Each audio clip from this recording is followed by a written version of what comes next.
കുറേ നാളായി വിചാരിക്കുന്നത് യൂട്യൂബിൽ വീഡിയോ ചെയ്യണം എന്നുള്ളത്. ഇപ്പോഴാണ് അതിൻ്റെ സമയം കിട്ടിയത് യൂട്യൂബിൽ വീഡിയോ ചെയ്യാൻ വേണ്ടിയിട്ട്.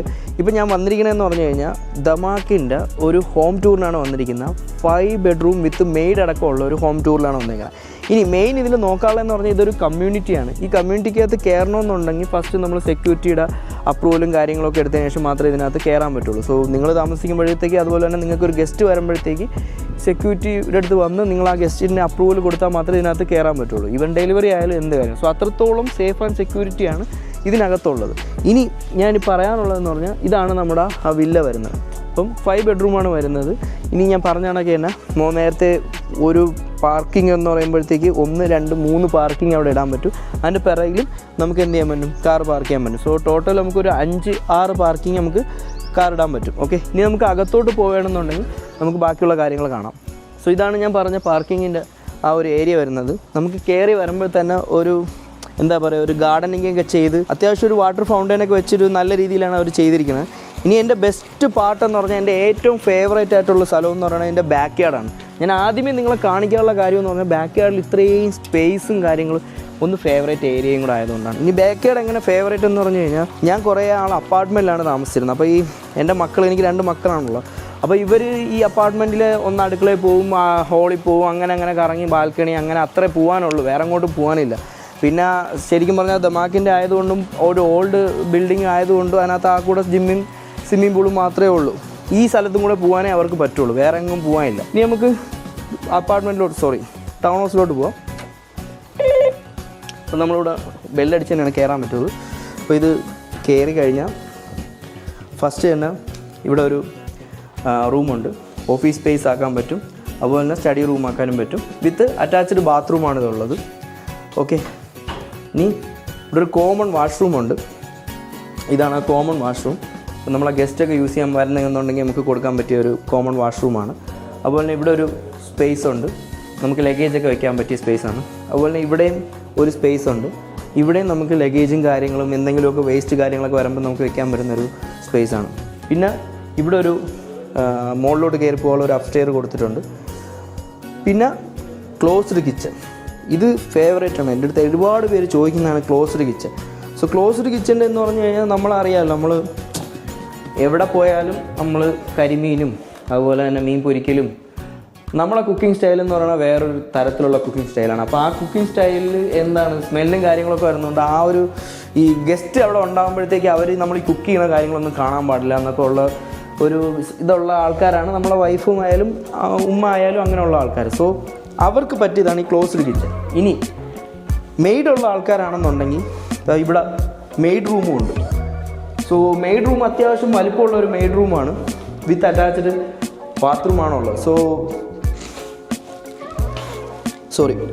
സോ ബാത്റൂം ഉള്ളപ്പോഴത്തേക്ക് എന്താ ഗുണമെന്ന് പറഞ്ഞു കഴിഞ്ഞാൽ അവർ നമ്മളെ ബാത്റൂം യൂസ് ചെയ്യത്തില്ല. ഇതൊക്കെ എന്താ പറയുക, ഞാൻ അങ്ങനത്തെ മൈൻഡ് സെറ്റുള്ള ആളല്ല, എന്നാലും ഞാൻ പറയാം മോസ്റ്റ്ലി കുറച്ച് ക്യാഷുള്ള ആൾക്കാരൊക്കെ മെയ്ഡിന് സെപ്പറേറ്റ് ബാത്റൂം ഞാനൊക്കെ പറഞ്ഞല്ലോ നേരത്തെ പറഞ്ഞാൽ കുറച്ച് ഒരു സെക്യൂർഡ് ആയിട്ടുള്ള ആളായതുകൊണ്ട് ബാത്റൂമൊക്കെ എന്താ പറയുക വൃത്തിയായിട്ട് വേണം, അങ്ങനെയൊക്കെ കുറേ ഇതൊക്കെ ഉള്ളതാണ്. പിന്നെ ഇതുവഴി നമുക്ക് ബാക്ക് യാർഡിൽ പോകാൻ പറ്റും. ഇപ്പോൾ ലോക്ക്ഡാണ്, ബാക്ക് യാർഡ് പോയി കഴിഞ്ഞാൽ ബാക്ക് യാർഡ് ഇതുവഴി. അപ്പം മെയ്ഡിന് എന്തെങ്കിലുമൊക്കെ ആവശ്യമുണ്ടെങ്കിൽ പുറത്ത് പോയിട്ട് വരാനും പോകാനും ഒക്കെ ഈ ഒരു ഡോർ യൂസ് ചെയ്യാം, മെയിൻ ഡോർ യൂസ് ചെയ്യണമെന്നില്ല. അപ്പം ഇതുപോലെ തന്നെ ഈ ഏരിയ നമുക്ക് വേണമെങ്കിൽ ക്ലോസ് ചെയ്ത് വെക്കാനും പറ്റും, ഇവിടെയും ക്ലോസ് ചെയ്ത് വെക്കാൻ പറ്റും. സോ നമ്മളെ വീട് കംപ്ലീറ്റ് സേഫ് ആയിരിക്കും. ഇത് പിന്നെ ദുബായ് ആണ്, അങ്ങനെ ഇതൊന്നുമില്ല, എന്നാലും ഞാൻ പറഞ്ഞു തരുന്നതാണ്. ഇനി നമുക്ക് ലിവിങ് ഏരിയ എന്ന് പറഞ്ഞു കഴിഞ്ഞാൽ ഇതാണ് നമ്മളെ ഇത്രയും സ്പേഷ്യസ് ആയിട്ടുള്ള ലിവിങ് ഏരിയ. സോ ഇതിപ്പോൾ ചെറിയ ടി വിയാണ് ഇവിടുത്തെ ഇത് വെച്ച് നോക്കിക്കഴിഞ്ഞാൽ. സോ എനിക്കൊക്കെ എന്ന് പറഞ്ഞാൽ അത്യാവശ്യം ഒത്തിരി വലിയ ടി വി, ഒരു പ്ലേ സ്റ്റേഷൻ 5, പിന്നെ ഞാനാണെങ്കിൽ ഇത് ഇവിടെ ഇട്ടിട്ട് ഗെയിം കളി, ഇതാണ് എൻ്റെ മെയിൻ പരിപാടി. സോ ഇതാണ് നമ്മളെന്താ പറയുക, ഒരു സ്ഥലത്ത് ജീവിക്കുമ്പോഴത്തേക്ക് എന്തൊക്കെ ആഗ്രഹിക്കുന്നു എന്നും അതിനനുസരിച്ചാണ് ഞാൻ പറയുന്നത്. ഇപ്പം ഞാൻ എൻ്റെ ലൈഫ് സ്റ്റൈലിൻ്റെ അത് വെച്ചാണ് നിങ്ങളടുത്ത് പറഞ്ഞു തരുന്നത്. പിന്നെ ഡൈനിങ് ഏരിയ, ഇതാണ് ഇത്രയും സ്പേസീസ് ആയിട്ടുള്ള ഡൈനിങ് ഏരിയ ഉണ്ട്. മൊത്തത്തിൽ 3, 6, 2, 7, 8 പേർക്ക് ഇരിക്കാൻ പറ്റുന്ന ഒരു ഡൈനിങ് ഏരിയയും ആയിട്ടാണ് ഇവിടെ വന്നിട്ടുള്ളത്. ഇനി നമുക്ക് ബാക്ക് യാർഡിൽ പോയാൽ ഞാൻ നേരത്തെ പറഞ്ഞ എൻ്റെ ഫേവറേറ്റ് സ്പോട്ട്.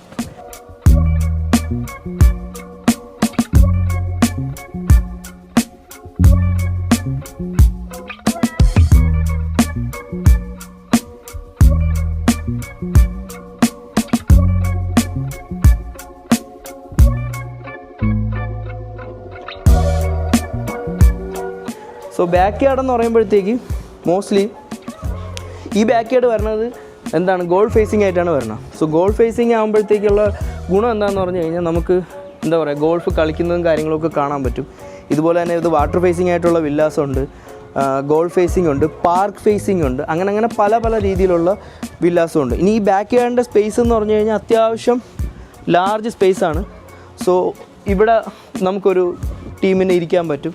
അതുപോലെ തന്നെ ഇവിടെ വന്നു കഴിഞ്ഞാലും ഇരിക്കാൻ പറ്റും. സോ ഈ ഏരിയാസ് എല്ലാം എന്താണ് കുട്ടികൾക്ക് കളിക്കാനും വേണ്ടിയിട്ടാണെങ്കിലും ഇപ്പം അത്യാവശ്യം പ്രായമായിട്ടുള്ള ആൾക്കാരാണെന്നുണ്ടെങ്കിൽ അവർക്ക് കുറച്ച് ടൈമൊക്കെ പുറത്തൊക്കെ സ്പെൻഡ് ചെയ്യാൻ റിട്ടയർമെൻറ്റൊക്കെ ആയിക്കഴിഞ്ഞ ആൾക്കാർക്ക് ഇപ്പം എൻ്റെ വാപ്പായും എൻ്റെ കൂടെ ഉള്ളവർക്ക് അപ്പോൾ അവർക്കൊക്കെ വേണ്ടിയിട്ടുള്ളൊരു പെർഫെക്റ്റ് ആയിട്ടുള്ളൊരു സ്ഥലമാണിത്. സോ ഇവിടെ വന്നിട്ട് എന്ത് ചെയ്യാൻ പറ്റും, അവർക്ക് സ്പെൻഡ് ചെയ്യാൻ പറ്റും, റിട്ടയർമെൻറ്റ് ലൈഫും കാര്യങ്ങളൊക്കെ സ്പെൻഡ് ചെയ്യാൻ പറ്റിയ ഒരു ഏരിയയാണ്. കറക്റ്റ് നിങ്ങൾക്കൊരു പീസ്ഫുള്ളായിട്ടുള്ള ഒരു ഏരിയയാണ്. ഇനി നമുക്ക് മുകളിൽ ബെഡ്റൂമും കാര്യങ്ങളൊക്കെ നോക്കാൻ പോകാം. അപ്പോൾ നമ്മൾ മുകളിൽ അപ്സ്റ്റെയറിലോട്ട് കയറാൻ പോകുമ്പോൾ ഇങ്ങനെയാണ് വരുന്നത്. വാ. സോ അപ്സ്റ്റെയറിൽ വന്നു കഴിഞ്ഞാൽ ഇവിടെ ഒരു ലിവിങ് ഏരിയ ഉണ്ട്. ഇവിടെ നമുക്ക് പിന്നെ ഷൂട്ട് ചെയ്യാം. അവിടെ ഇപ്പോൾ ഒരു ഷൂട്ടിംഗ് നടക്കുന്നുണ്ട്. നമുക്ക് നേരെ ബെഡ്റൂമിലോട്ട് പോകാം. ഇതാണ് ഞാൻ പറഞ്ഞത് ബെഡ്റൂമിനകത്ത്. സോ നിങ്ങൾ കണ്ടാൽ മനസ്സിലാവും. ഒന്ന് ഇവിടെ നിന്ന് ബെഡ് ഇട്ടതിന് ശേഷം ഇത്രത്തോളം സ്പേസ് ഉണ്ട്. സോ കുട്ടികൾ വന്നു കഴിഞ്ഞാൽ കളിക്കാനും ഇതൊക്കെ ആയിട്ട് ഇവിടെ തന്നെ ഉണ്ടാവും.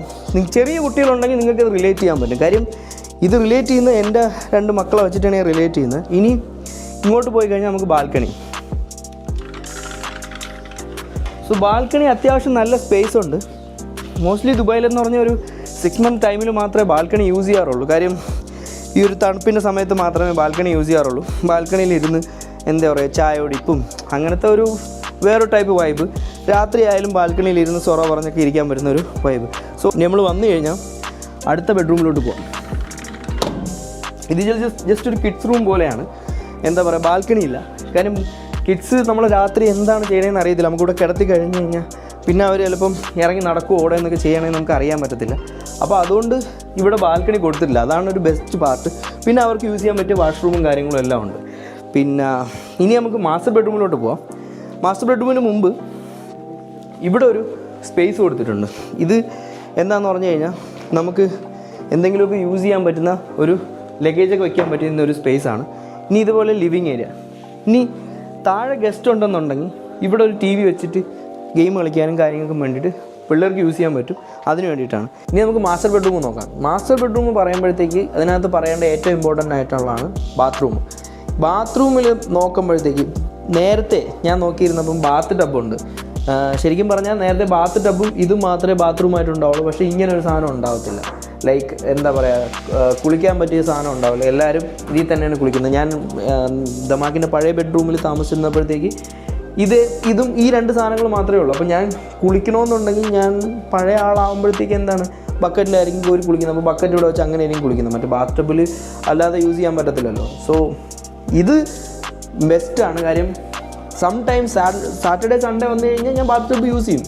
എന്ന് പറഞ്ഞാൽ കുറച്ച് വെള്ളം ഇട്ട് അതിനകത്ത് സോപ്പൊക്കെ ഇട്ട് അതിനകത്ത് പോയി ഇങ്ങനെ കിടക്കണം. നല്ല രസമാണ്. മറ്റേ എന്താ പറയുക നമ്മൾ തുണി കഴുകാൻ വെച്ചേക്കുന്ന കണക്ക് നമ്മൾ അതിനകത്ത് കൊണ്ടിടുന്നത് നല്ല രസമാണ് ആക്ച്വലി. പക്ഷേ ഡെയിലി യൂസിന് പറ്റത്തില്ല. ഡെയിലി യൂസിന് ഇങ്ങനത്തെ ഒരു സാധനങ്ങൾ ഉണ്ടെങ്കിൽ മാത്രമേ പറ്റുള്ളൂ. സോ ഇതവർ കൊടുത്തിട്ടുണ്ട്. അതൊരു ഭയങ്കര ഒരു ഇമ്പോർട്ടൻ്റ് ആയിട്ടുള്ളൊരു കാര്യമാണ്. പിന്നെ സ്പേസ്. എൻ്റെ പൊന്നെ വീട്ടിൽ തോരം കബോർഡ് ഉണ്ടായിരുന്നു, സ്പേസ് തികയില്ല.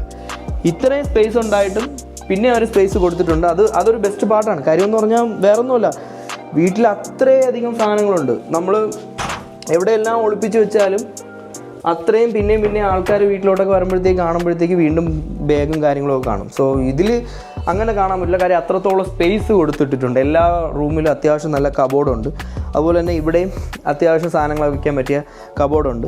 ഇനി ഞാൻ പറഞ്ഞ കണക്ക് ഞാൻ പറഞ്ഞില്ല, ഇതിപ്പോൾ മാസ്റ്റർ ബെഡ്റൂം മെയിൻ ഈ വീടിൻ്റെ ഹോസ്റ്റ് ആരാണോ, അപ്പോൾ ഞാനാണെങ്കിൽ ഞാനും വൈഫും താമസിക്കുന്ന ആ രീതിയിലുള്ളൊരു ബെഡ്റൂമാണത്. ഓക്കെ, ഇനി നമുക്ക് ബാൽക്കണി പോവാം. സോ എഗെയിൻ ബാൽക്കണി പോയി കഴിഞ്ഞ് കഴിഞ്ഞാൽ ബാൽക്കണി ഇത്രത്തോളം സ്പേസ് ഉണ്ട്. അതുപോലെ തന്നെ നേരത്തെ പറഞ്ഞ കണക്ക് അപ്പുറത്ത് പാരൻസിൻ്റെ റൂം, ഇവിടെ നമ്മളെ റൂം. സോ പ്രൈവസിക്ക് ഒരു ബുദ്ധിമുട്ടുമില്ല. അതുപോലെ തന്നെ അങ്ങ് മൂലയ്ക്ക് നമ്മൾ എന്ത് ചെയ്തു, കിഡ്സിന് കൊടുത്തു. അപ്പുറത്ത് ഒരു റൂം, ഗസ്റ്റ് റൂമോ എങ്ങനെ വേണോ ആർക്കെങ്കിലും വേണമെങ്കിലും കൊടുക്കാം. അല്ലെങ്കിൽ വൈഫിൻ്റെ മദർ ഉണ്ടെങ്കിൽ വൈഫിൻ്റെ മദറിനോ എങ്ങനെ വേണമെങ്കിലും കൊടുക്കാം. സോ അതിനുശേഷം ഇവിടെ ഒരു ബാൽക്കണി. സോ ഈ ബാൽക്കണിയുടെ പ്രത്യേകത എന്ന് പറഞ്ഞു കഴിഞ്ഞാൽ ഇവിടെ ഇരുന്ന് നമുക്ക് എന്ത് ചെയ്യാൻ പറ്റും, എൻജോയ് ചെയ്യാൻ പറ്റും എന്താണ് ഇവിടുത്തെ സീൻസ് കാര്യങ്ങൾ. സോ ഒരു റിട്ടയർമെൻറ്റ് ലൈഫാണെങ്കിലും അല്ലെങ്കിൽ ഒരു എന്താ പറയുക ഒരു സേഫ്റ്റി ആൻഡ് സെക്യൂർഡ് ആയിട്ടുള്ള ഒരു പീസ്ഫുൾ ലൈഫ് ആഗ്രഹിക്കുന്നവർക്ക് പറ്റിയ ഒരു പ്രോപ്പർട്ടിയാണ് ദമാക്കിൻ്റെ വില്ല. കാര്യം ഇത് പറയാനുള്ള റീസൺ എന്ന് പറഞ്ഞു കഴിഞ്ഞാൽ അഫോർഡബിൾ ലൈനിൽ, അതായത് നമ്മൾ എന്താ പറയുക ഭയങ്കര വലിയ പ്രൈസായിട്ടോ അല്ലെങ്കിൽ എന്താ പറയുക ലക്ഷറി പ്രൈസായിട്ടോ ലക്ഷറിയുടെ രീതിയിൽ അഫോർഡബിൾ പ്രൈസ് കൊണ്ടുവരുന്ന ഒരേ ഒരു ഡെവലപ്പറേ ഉള്ളൂ ദമാക്ക്. അതുപോലെ തന്നെ ഇവർ അമ്യൂണിറ്റീസിൽ ഭയങ്കരമായിട്ട് ഇമ്പോർട്ടൻസ് കൊടുത്തിട്ടുണ്ട്. നിങ്ങൾ നോക്കി എത്രത്തോളം ഏരിയാസാണ്, ഇത് മണലാണ്. നിങ്ങൾ ആലോചിക്കണം, ഈ മണൽ ഏരിയയിലാണ് നമ്മൾ എന്ത് ചെയ്തിരിക്കുന്നത്, ഇത്രയധികം പുല്ലും കാര്യങ്ങളും പിടിച്ചു വെച്ച് അതുപോലെ തന്നെ ഗോൾഫ് ഫേസ് ആക്കി കൊണ്ടുവന്ന് ഗോൾഫ് കോഴ്സ് ആക്കി വെച്ചിരിക്കുന്നത്, 18 ഹോൾ ഗോൾഫ് കോഴ്സ് ആക്കി വെച്ചിരിക്കുന്നത്. അപ്പം ഇതൊക്കെയാണ് ഏറ്റവും ഇമ്പോർട്ടൻ്റ് ആയിട്ട് നമ്മൾ നോക്കാനുള്ളത്. ഒരു പ്രോപ്പർട്ടി എടുക്കുമ്പോഴത്തേക്ക് നമ്മൾ ലൈഫ് ടൈം നമ്മൾ എൻഡ് യൂസ് പർപ്പസിന് വേണ്ടി പ്രോപ്പർട്ടി എടുക്കുമ്പോൾ ഇങ്ങനെ വേണം നമ്മൾ ചിന്തിച്ചെടുക്കാൻ വേണ്ടിയിട്ട്. സോ ഇൻവെസ്റ്റ്മെൻറ്റിന് നമ്മളൊരു 1-2 പ്രോപ്പർട്ടി എടുക്കുമ്പോൾ അതിൽ നിന്ന് നമുക്ക് വരുമാനമായി. എൻഡ് യൂസ് പർപ്പസിന് അല്ലെങ്കിൽ ഇത് വേറൊരാൾക്ക് ഇൻവെസ്റ്റ് ചെയ്യാൻ വേണ്ടി കൊടുക്കുമ്പോഴത്തേക്ക് ഏറ്റവും കൂടുതൽ നിങ്ങൾ നോക്കാനുള്ളതെന്ന് പറഞ്ഞു കഴിഞ്ഞാൽ ടൗൺ ഹൗസിന് ഡിമാൻഡ് ആൻഡ് സപ്ലൈ കുറവും ഡിമാൻഡ് കൂടുതലുമാണ്. അപ്പോൾ നിങ്ങൾ ടൗൺ ഹൗസിൽ ഇൻവെസ്റ്റ് ചെയ്ത് കഴിഞ്ഞാൽ നിങ്ങൾക്ക് അത്രത്തോളം ബെനിഫിറ്റ് ഉണ്ടാവും. പിന്നെ അണ്ടർ കൺസ്ട്രക്ഷനിൽ ഇൻവെസ്റ്റ് ചെയ്യുന്നതുകൊണ്ടുള്ള ഗുണമെന്ന് പറഞ്ഞു കഴിഞ്ഞാൽ എന്താണ്, നിങ്ങൾ ഫുൾ പേയ്മെൻ്റ് ആയിട്ട് അപ്ഫ്രണ്ട് ആയിട്ട് കൊടുക്കുന്നില്ല. 20% കൊടുത്ത് ദെൻ 4% കൊടുക്കുമ്പോഴത്തേക്ക് നിങ്ങളെ പേരിൽ പ്രോപ്പർട്ടി രജിസ്റ്ററായി. പിന്നെ നിങ്ങൾ ഈ പേയ്മെൻ്റ് എല്ലാം എസ്ക്രോ അക്കൗണ്ടിലോട്ട് അടയ്ക്കുന്നത്, ഗവൺമെൻറ്റാണ് ഈ കാര്യങ്ങളെല്ലാം നോക്കുന്നത്. പിന്നെ മന്ത്ലി പേയ്മെൻറ്റ് അടച്ചടച്ച് പോയി എൻഡ് ഓഫ് ദ ഡേ ഒരു 3-3.5 വർഷം കൊണ്ട് നിങ്ങൾക്ക് എന്താ ഈ പ്രോപ്പർട്ടി നിങ്ങളെ പേരിൽ അല്ലേ, പ്രോപ്പർട്ടി റെഡിയായി നിങ്ങളുടെ കയ്യിലായി. പ്രോപ്പർട്ടി നിങ്ങളുടെ പേരിൽ ആദ്യമേ നിങ്ങൾ 24 അടയ്ക്കുമ്പോഴേ നിങ്ങളുടെ പേരിലാവുകയാണ്. ഇനി ഇത് റെഡി ആവുന്ന സമയത്ത് നിങ്ങൾക്ക് ഇത് തോന്നുകയാണ് ഇത് വേണ്ട ഇപ്പോൾ കൊടുത്തു കളയാന്ന് പറഞ്ഞ് തോന്നുകയാണെന്ന സമയത്ത് ഇപ്പോൾ നമ്മൾ 2.4 എടുക്കണമെന്നുണ്ടെങ്കിൽ അറ്റ്ലീസ്റ്റ് ആ സമയത്ത് ഒരു 3 മില്യൺ 3.2 മില്യൺ ആയി കഴിഞ്ഞാൽ 6-7 ലക്ഷം രൂപ നമുക്ക് പ്രോഫിറ്റ് കിട്ടി. അങ്ങനെ നമ്മൾ എന്താണ് 70% മാത്രമേ പ്രോപ്പർട്ടിയുടെ വാല്യൂ കൊടുത്തിട്ടുള്ളൂ. അപ്പോൾ തന്നെ നമുക്കൊരു പ്രോഫിറ്റ് കിട്ടി. ഇനി അതെല്ലാം നമ്മൾ കുറച്ച് നാൾ കഴിഞ്ഞിട്ടാണ് കൊടുക്കണമെന്നുണ്ടെങ്കിൽ നിങ്ങൾ മനസ്സിലാക്കേണ്ട ഒരു കാര്യം എന്ന് പറഞ്ഞാൽ ദുബായ് ഓപ്പർച്യൂണിറ്റീസ് ക്രിയേറ്റ് ചെയ്തുകൊണ്ടിരിക്കുന്നതുകൊണ്ട് ആൾക്കാർ ഇങ്ങോട്ട് വരുന്നുണ്ട്. ആൾക്കാർ വരുന്നതിനനുസരിച്ച് അവർ നമ്മളെപ്പോലെ ബെഡ് സ്പേസിലൊന്നും പോയി താമസിക്കാറില്ല. മോസ്റ്റ് ഓഫ് ദ ആൾക്കാരും എന്താണ് അവരുടെ ഫാമിലി ആയിട്ട് വരികയാണെന്നുണ്ടെങ്കിൽ അവർ അത്യാവശ്യം ലൈഫ് സ്പെൻഡ് ചെയ്യാൻ വേണ്ടി നോക്കും. ഇപ്പോഴത്തെ ജനറേഷൻ എങ്ങനെയാണെന്ന് വെച്ച് കഴിഞ്ഞാൽ കുറേ പൈസ അവർ സ്വന്തം ലൈഫ് ഇതായതിനു ശേഷം എൻജോയ് ചെയ്തതിന് ശേഷം മാത്രമേ ബാക്കിയുള്ള കാര്യങ്ങൾ നോക്കുന്നു. അപ്പോൾ അങ്ങനെ വരുമ്പോഴത്തേക്ക് അവർ ഇതുപോലത്തെ ഒരു കമ്മ്യൂണിറ്റിയിലായിരിക്കും ജീവിക്കാൻ ഇഷ്ടപ്പെടുന്നത്. അങ്ങനെ വരുമ്പോഴേക്കുള്ള പെർഫെക്റ്റ് ആയിട്ടുള്ള ഒരു സംഭവമാണ് ഇത്. ഇനി ഇതിൻ്റെ മോർ ഡീറ്റെയിൽസ് അറിയാൻ വേണ്ടിയിട്ട് എന്നെ വിളിച്ചാൽ മതി. എന്ത് കാര്യത്തിന് എന്നെ വിളിച്ചാൽ മതി, ഇൻവെസ്റ്റ്മെൻറ്റ് ആയാലും അതുപോലെ തന്നെ എൻഡ് യൂസർ പർപ്പസ് ആയാലും എന്തൊരു ഗൈഡൻസിനാണെങ്കിലും എന്നെ വിളിച്ചാൽ മതി, ഞാൻ പറഞ്ഞുതരാം. ബാക്കിയുള്ള ഡീറ്റെയിൽസിനെല്ലാം ഞാൻ പറഞ്ഞുതരാം. ഓക്കെ, ബാക്കി ഇന്നത്തേക്ക് ഇത്രയേ ഉള്ളൂ. ബാക്കി ഇനി അടുത്ത വീഡിയോയിൽ കാണാം. Okay, by.